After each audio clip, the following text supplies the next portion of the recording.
Hey, it's Rob Friday here with my Predictive Index channel. Today I want to show you just a high-level overview of the Predictive Index basic software and what it can do.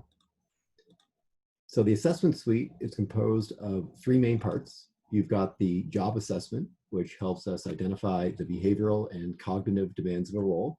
This can be done by filling out a short survey with stakeholders, by going through it as a team, or by looking at top performers in a role to help you define what are the behavioral and cognitive requirements of a job.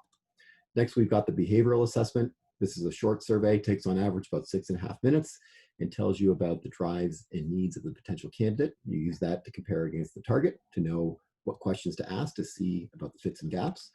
And finally, we've got the learning indicator, also known as the cognitive assessment, which measures general cognitive ability.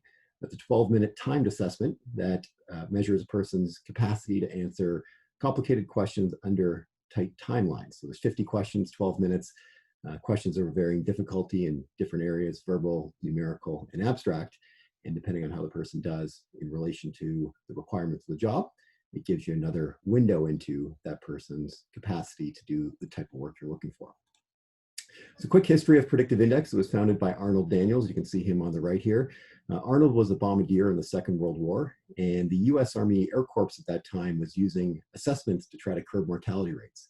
The story goes that the average mortality rate was about 50%, and they were trying to obviously reduce that. His team had gone on 30 missions, and they were brought in for this assessment. He was fascinated by how these assessments could profile what a bombing team would do under stressful circumstances in a wartime scenario, turn that tool or that information that he learned into the first versions of the Predictive Index back in the 1950s to help businesses assemble high-performance teams. So fast forward nearly 60 years, we've had 5 science updates. The latest one was just a couple years ago. University of Illinois, one of the global leaders in psychometric assessments, came in, took a look under the hood, made a couple of recommendations just to tune up the tool. So you're getting accurate information for today's business environment.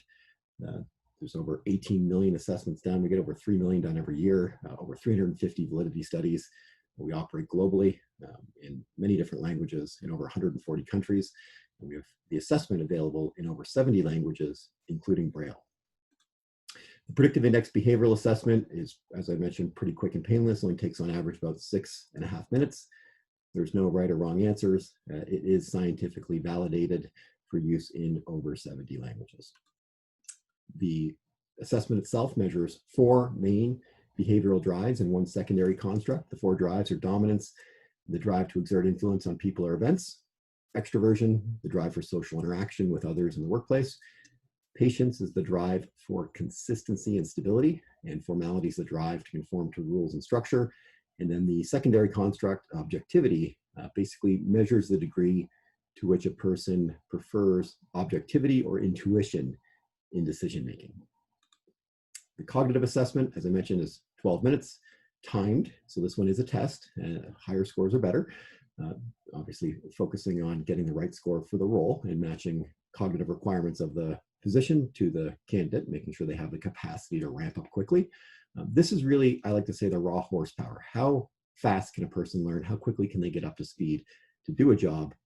And knowing that relative to what the requirements are helps you make a more informed decision, ask better interview questions, and make sure you're getting the right person for the position. So once we've set our job target, we can then assess candidates. You can do this almost automatically by just including a link either in your HRIS system or as part of the job posting. As candidate responses come in, you'll start seeing them compared to the job target, and that can help you prioritize your interview efforts, making sure you're asking the right questions, and also identifying those candidates that have the greatest capacity for the job that will likely ramp up the quickest. So that's just a quick overview of the basic part of the Predictive Index software and the main assessments that are included. Be sure to check out additional videos, and we'll see you all soon.